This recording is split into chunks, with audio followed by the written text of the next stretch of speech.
स्वागत है आपका अपने YouTube channel Eklavya study point में। और आज की इस वीडियो में हम बात करने वाले हैं क्लास 12th की सोशोलॉजी। और सोशोलॉजी का जो हमारा चैप्टर नंबर 4 है इसको हम डिस्कस करेंगे। तो ये सेकंड बुक का चैप्टर है बच्चों। तो इसमें हमने थर्ड चैप्टर तक कर लिया था।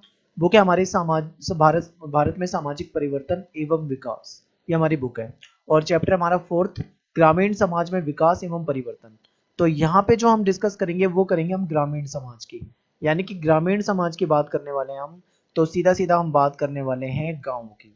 आप सभी का कोई ना कोई शायद गांव जरूर होगा और आप अपने गांव में गए होंगे। तो आपको पता है कि गांव में लोग क्या करते हैं। लोग गांव में प्राथमिक क्रियाकलाप करते हैं, जैसे कि अपने उनकी जो रोजी रोटी चलती है, या तो वो लोग खेती करते हैं, ठीक है, या फिर वो पशुपालन करते हैं, और इसके अलावा या फिर वो मछली पालन। इसके बाद छोटी मोटी दुकानदारी वगैरह होती है कुछ के पास।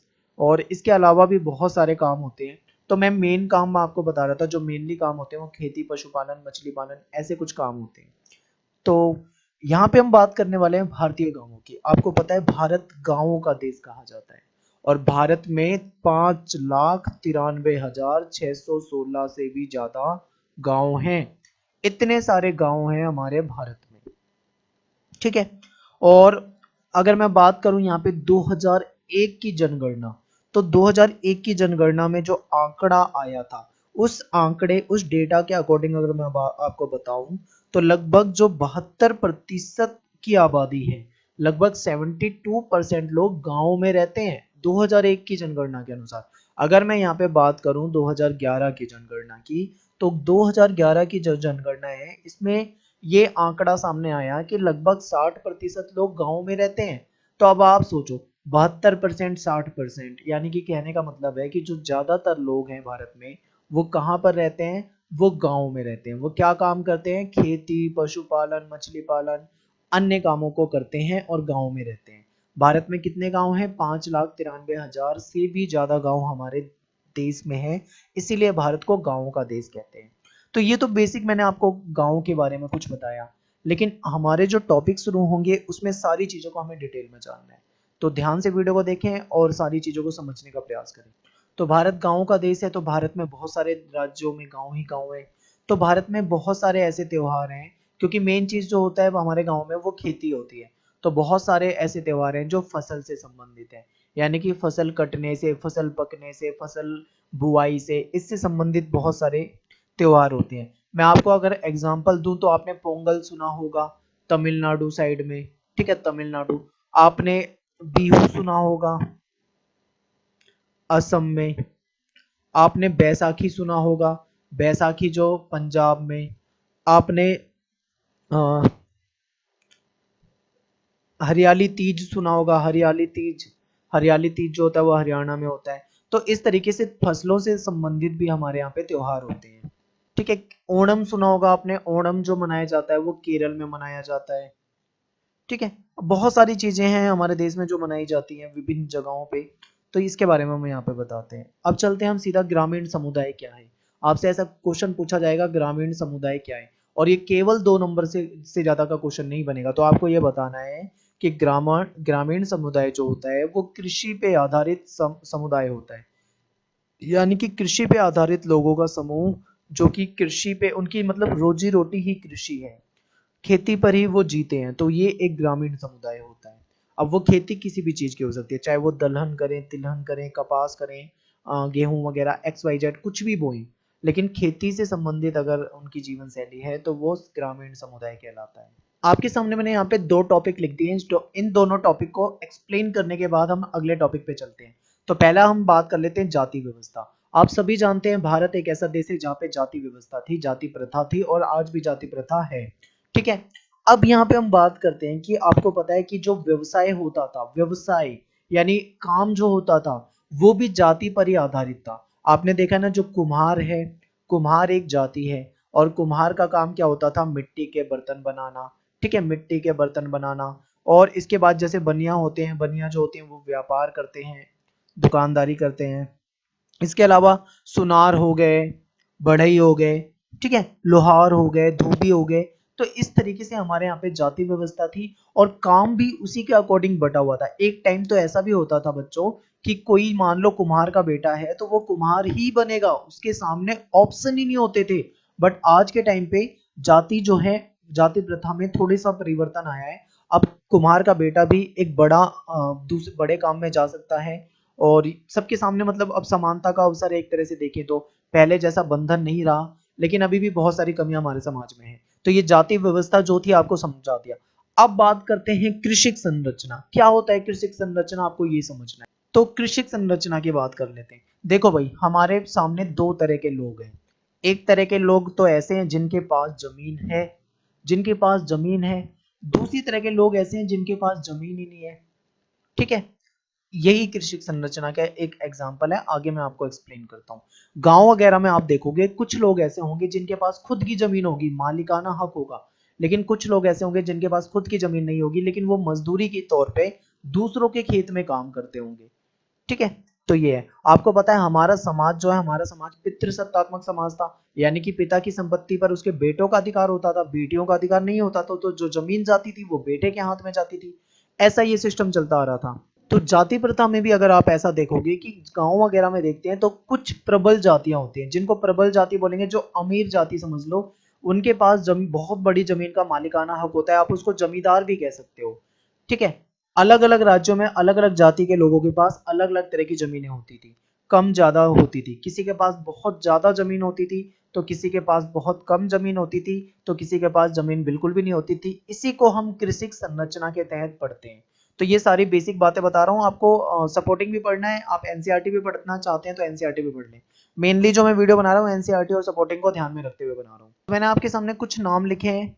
ये ऐसे नाम है, ऐसी जातियों के नाम है जो विभिन्न राज्यों में ज्यादा जमीन जिनके पास है। ज्यादातर पंजाब में आप देखोगे जाट और सिख के पास ज्यादा जमीन मिलेगी, हरियाणा में जाट के पास ज्यादा जमीन मिलेगी, यूपी पश्चिमी यूपी की बात करें वहां पे जाटों के पास ज्यादा जमीन मिलेगी, बिहार में यादव वगैरह इनके पास ज्यादा जमीन मिलेगी, आंध्र प्रदेश में कंपास वगैरह के पास ज्यादा जमीन मिलेगी, कर्नाटक में लिंगायतों के पास ज्यादा जमीन मिलेगी।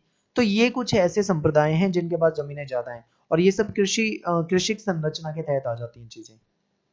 ठीक है, तो ये जमीनें जिसके पास होती है, जिसके पास ज्यादा जमीन होती है, चाहे वो किसी भी जाति का हो, मैं यहाँ पे नाम नहीं लिख रहा हूँ, किसी भी जाति का हो, उसका समाज में क्या होता है, उसका प्रभुत्व ज्यादा होता है, उसका राजनीति में प्रभुत्व ज्यादा होता है।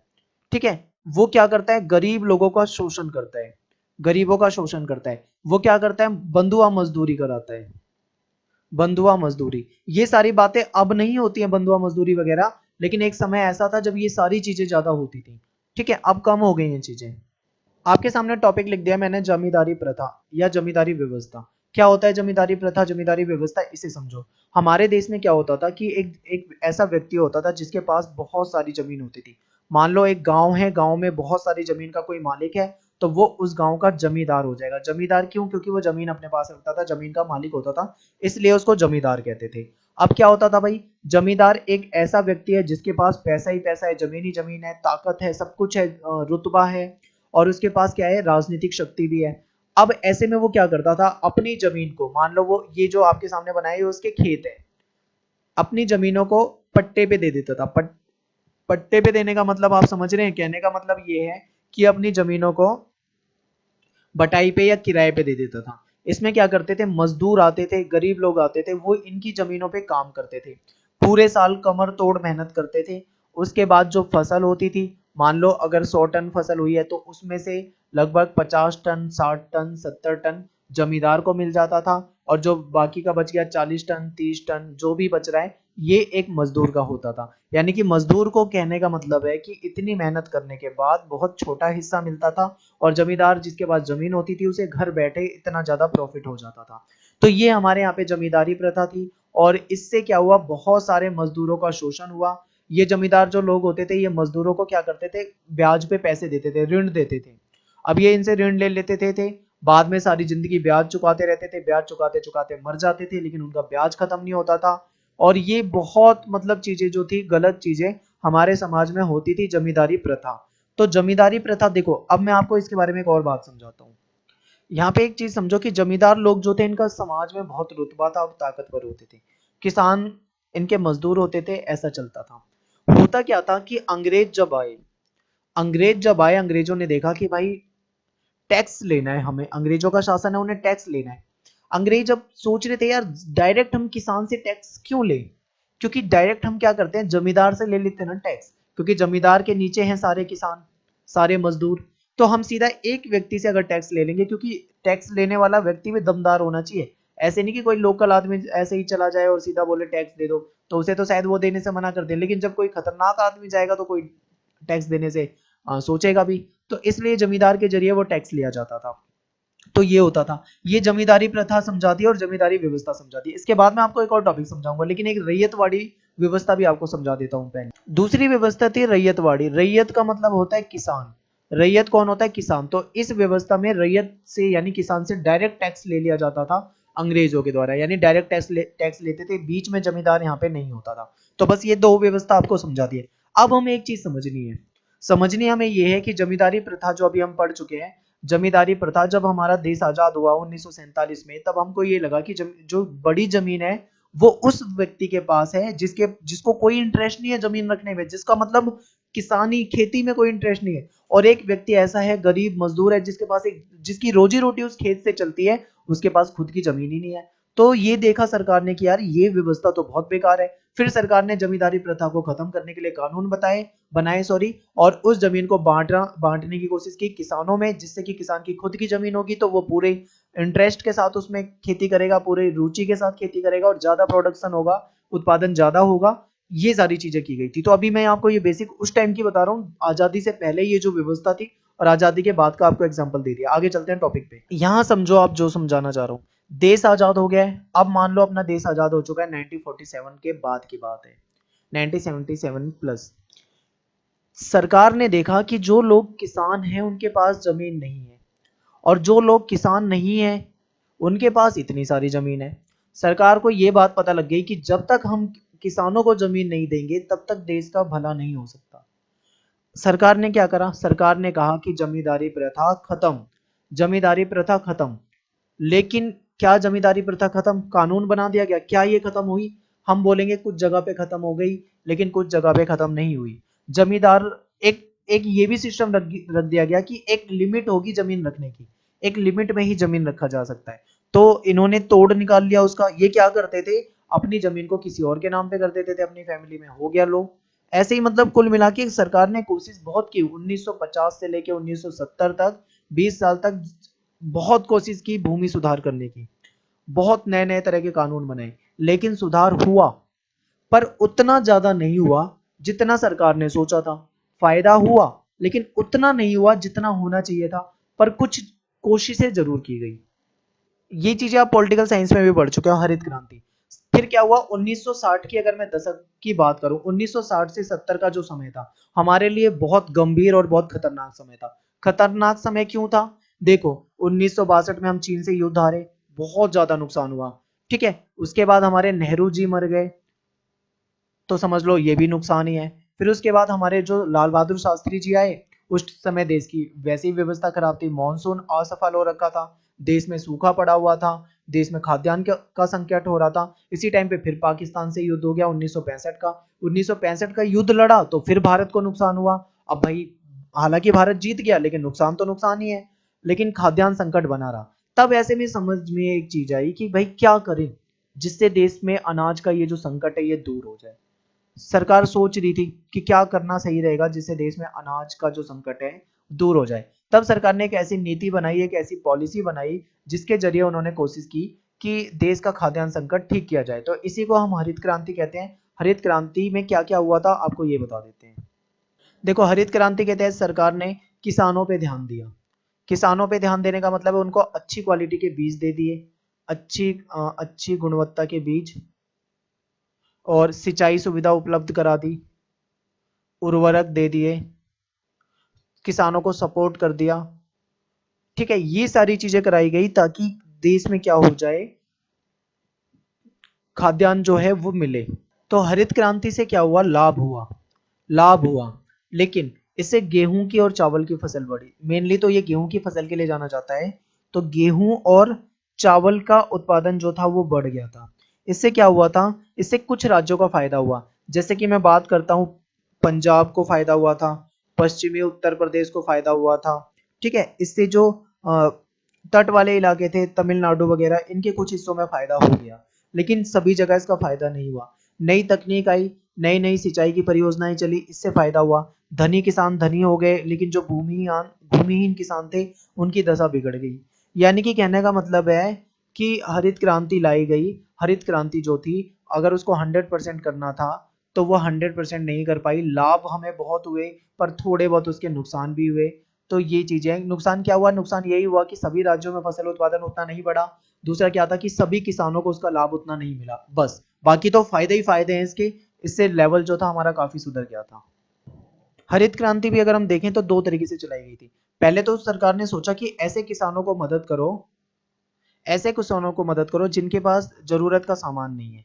जरूरत का सामान ना होने का मतलब जैसे उनके पास सिंचाई नहीं, सिंचाई की सुविधा नहीं है, उनके पास अच्छे हल नहीं है, या फिर उनके पास अच्छी क्वालिटी के बीज नहीं है, या फिर उनके पास उर्वरक नहीं है, या उनके पास बेसिक जो सुविधा होती है ये नहीं है। पहले इन पे ध्यान दो। सरकार ने ऐसे किसानों पे ध्यान दिया। बाद में सरकार को ऐसा महसूस हुआ कि अगर हम समृद्ध किसानों को मदद कर दें, समृद्ध किसान जिनके पास ये सारी चीजें हैं, जिनके पास पहले से ये सारी चीजें हैं, अगर हम उन किसानों को मदद कर दें तो उत्पादन जो है वो कम समय में ज्यादा बढ़ाया जा सकेगा। तो सरकार ने दोनों ही तरीकों को हरित क्रांति में अपनाया। पहले स्टेप में ये करा, दूसरे स्टेप में ये करा। देखो फिर क्या हुआ था कि जो हमारी कृषि थी, कृषि का व्यापारीकरण हो रहा था। कृषि का व्यापारीकरण का मतलब है कि हम ऐसी खेती नहीं कर रहे थे। पहले हम ऐसी खेती करते थे जो निर्वाह कृषि होती थी, अपने जीवन को जीने के लिए जो हमें फसलें चाहिए उसे उगाते थे। लेकिन बाद में हमने वाणिज्यिक टाइप की कृषि करनी शुरू कर दी थी, जिसमें हमें फसलों को व्यापार के नजरिए से भी उगाना पड़ता था। यानी ऐसी फसलें उगाएं जिसकी दूसरे देशों में डिमांड ज्यादा हो और देश में भी डिमांड ज्यादा हो, जिसको बेच के पैसा कमाया जा सके, लाभ कमाया जा सके, ऐसी खेती भी की जाने लगी। तो ऐसे में मजदूरों की जरूरत थी, तो प्रवासी मजदूर बहुत आ रहे थे। प्रवासी मजदूर का मतलब है कि एक जगह से मजदूर का दूसरी जगह पे पहुंच जाना। तो ये वाला सिस्टम चला। तो जैसे कि बात करें अगर हम पंजाब में हरित क्रांति, पंजाब में आपको पता है हरित क्रांति के क्या प्रभाव हो रहे थे। तो पंजाब में जब हरित क्रांति से लाभ होने लगा वहां पे मजदूरों की डिमांड भी बढ़ने लगी। जब मजदूरों की मांग बढ़ने लगी तो अलग अलग जगहों से वहां पे मजदूर आने लगे, और ये पलायन होता है। इसको मौसमी पलायन भी कहा जा सकता है। मौसमी पलायन यानी कि कुछ समय के लिए मजदूर पलायन कर जाते हैं दूसरी जगह पे जाने के लिए, जहां से उनको रोजगार मिले, और बाद में वो फिर अपने घर आ जाते हैं। तो ये सिस्टम हुए। और महिलाओं को भी कृषि मजदूरों का स्रोत माना गया, क्योंकि महिलाएं भी खेती में योगदान देती थी। तो ये सारी चीजें होने लगा था, ठीक है। कृषि का महिलाकरण भी होने लगा, ऐसा भी कहा जाता है। महिलाकरण क्यों? क्योंकि जब खेती बढ़ रही है, अनाज का उत्पादन बढ़ रहा है, तो आप देखते हो ना गांव में महिलाएं भी खेती में योगदान करती हैं। तो महिलाएं भी जो थी वो खेती में जाने लगी, चाहे वो फसल की बुआई करनी हो, ठीक है, चाहे उसकी कटाई करनी हो, चाहे फसल को दाना पकने के बाद निकालना हो, या एक्स वाई जेड कुछ भी खेती से रिलेटेड कुछ भी करना हो, तो उसमें महिलाएं जो होती थी, महिलाएं भी उसमें भागीदारी निभाती थी। तो ये सारे बदलाव आ रहे थे हमारे देश में। ग्रामीण समाज में पहले कैसा था, अब धीरे धीरे कैसे होने लगा, हरित क्रांति, जमींदारी व्यवस्था, ये सारे परिवर्तन आपको बताए जा रहे हैं। अब क्या होने लगा, देखो भूमंडलीकरण भी आपको एक टॉपिक समझना है। भूमंडलीकरण का मतलब होता है ग्लोबलाइजेशन। ग्लोबलाइजेशन का मतलब होता है वैश्वीकरण। आपने वैश्वीकरण नाम से जरूर टॉपिक पढ़ा है, लेकिन कहीं पे भूमंडलीकरण आ जाए तो ये भी वही टॉपिक होता है। उदारीकरण मतलब जो अपनी अर्थव्यवस्था में नई चीजों को अपनाना और थोड़ा सा लचीला बनाना अपनी अर्थव्यवस्था को। तो हुआ क्या कि भारत में भूमंडलीकरण होने लगा था। एमएनसी आने लगी थी भारत में। एमएनसी का मतलब होता है मल्टीनेशनल कंपनियां, या फिर हम इनको बहुराष्ट्रीय निगम भी कहते हैं, ये आने लगी। इन्होंने भारत में किसानों को सुविधाएं देनी शुरू की, और इनको कुछ निश्चित फसलें उगाने के लिए प्रेरित किया। निश्चित फसलें समझ रहे हो ना? कुछ ऐसी फसलें जिससे कि इन एमएनसी बहुराष्ट्रीय कंपनियों को भी फायदा हो जाए, और किसानों को तो पैसा मिलेगा, तो किसानों को फायदा तो होगा ही होगा, दोनों को फायदा हो जाए। जब ये मल्टीनेशनल कंपनियां यानी कि बहुराष्ट्रीय निगम किसानों को ये खेती करने का ठेका, समझ लो ठेका दे दिया कि भाई तेरे को ये फसल उगानी है, इसको बोलते हैं संविदा कृषि या अनुबंधित कृषि कह सकते हो। संविदा कृषि होती है ये। संविदा कृषि के तहत उनको कुछ निश्चित फसल उगाने की बात की जाती थी, और उसके बदले में उनको सुविधाएं दी जाती थी। तो ये जो कंपनियां होती थी किसानों को कुछ सुविधाएं भी दे देती थी। उसके साथ ही क्या होता था, ये मतलब किसान को लुभाती थी। क्या दे के लुभाती थी किसानों को? किसानों को ये दे देती थी कंपनियां, जैसे कि मान लो अच्छी कीटनाशक दे दिए, बीज दे दिए, उर्वरक दे दिए, इनकी जो जरूरत की चीजें ऐसी चीजों को दे देते हैं। हालांकि ज्यादा कीटनाशकों का प्रयोग करने से जमीन की क्वालिटी खराब हो जाती है। ठीक है, तो ये संविदा कृषि जो होती है ना, संविदा कृषि में किसान स्वतंत्र नहीं होता कि उसको क्या उगाना है। किसान को जो कंपनी कहेगी या जो जमीन का मालिक कहेगा कि तुझे ये फसल उगानी है, तो किसान को वही फसल उगानी पड़ेगी। तो ये होता था इसमें। ठीक है, पूंजी वगैरह जो लगानी होती थी वो कंपनी जो होती थी वो पूंजी दे देती थी। और अनाज जो होता था, कंपनी क्या करती थी, कंपनी एक भरोसा देती थी किसानों को कि भाई तुम इतनी फसल उगाओ, इसको हम एक फिक्स दाम पे खरीद लेंगे, तुम्हें कहीं पे मार्केट में इधर उधर भटकना नहीं पड़ेगा अपनी फसल को बेचने के लिए।